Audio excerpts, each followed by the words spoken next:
வணக்கம் நண்பர்களே. ஊர் நியூஸ் சேனல் மூலமாக உங்கள் அனைவரையும் சந்திப்பதில் பெருமகிழ்ச்சி அடைகிறேன். என் பெயர் சேரா கிருஷ்ணகுமாரி, சென்னையை சேர்ந்தவள். நான் டாக்டர் தர்மாபால் பாலிடெக்னிக்கில் டிப்ளமோ இன் கமர்ஷியல் பிராக்டிஸும் இளங்கலை வணிகவியலும் படித்திருக்கிறேன். சிறுவயது முதலே தமிழ் மீது மிகுந்த ஆர்வம் கொண்டவள். தமிழ் வகுப்புகளுக்காகவே நான் வகுப்புகளில் காத்திருந்தவள். திருக்குறளும் பாரதியாரின் கவிதைகளையும் மிகவும் கேட்டு ரசித்து படிப்பவள். என்னுடைய எழுத்து பயணம் தொடங்கியது எப்போது என்றால், நண்பர்களுக்காக பிறந்த நாள் வாழ்த்துக்களையும், திருமண வாழ்த்துக்களையும் எழுதும்போது தான். அப்படி என்னுடைய நண்பர்களுக்காக தொடர்ந்து வந்து பிறந்த நாள் வாழ்த்துக்கள், திருமண வாழ்த்துக்கள் எழுதி தந்து கொண்டிருந்தேன். என்னுடைய முதல் கவிதை வந்து அச்சாகியது என்றால், அதற்கு காரணமானவர் கவிஞர் மயிலாடுதுறை இளைய பாரதி அவர்கள்.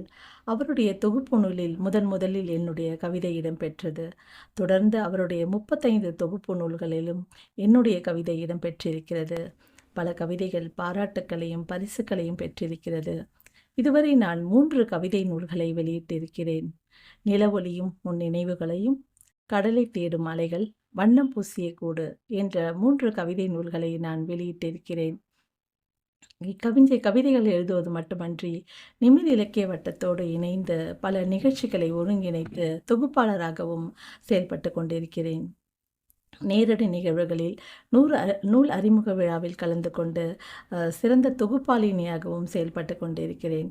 அது மட்டுமன்றி, நூல் திறனாய்வு, நூல் அறிமுக உரை, பட்டிமன்றங்கள், கருத்தரங்குகள், கவியரங்குகள் என்று பல நிகழ்வுகளில் கலந்து கொண்டிருக்கிறேன்.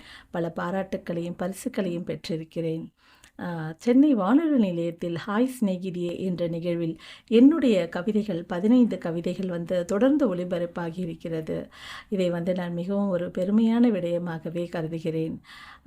பிறகு எழுத்தாளர் ஸ்ரீமதி அவர்களுடைய வீடு நாவல் வந்து அவருடைய நாவலை வந்து என்னுடைய குரலில் ஒரு ஒளிப்படமாக வந்து நாங்கள் ஊர் நியூஸ் சேனலில் வந்து ஒளிபரப்பினோம். அதை நீங்கள் அனைவரும் கேட்டு ரசித்திருப்பீர்கள் என்று நம்புகிறேன். தொடர்ந்து வந்து ஊர் நியூஸ் சேனலையும் எங்களை போன்ற படைப்பாளர்களையும் ஆதரிக்க வேண்டும் என்று கேட்டுக்கொள்கிறேன்.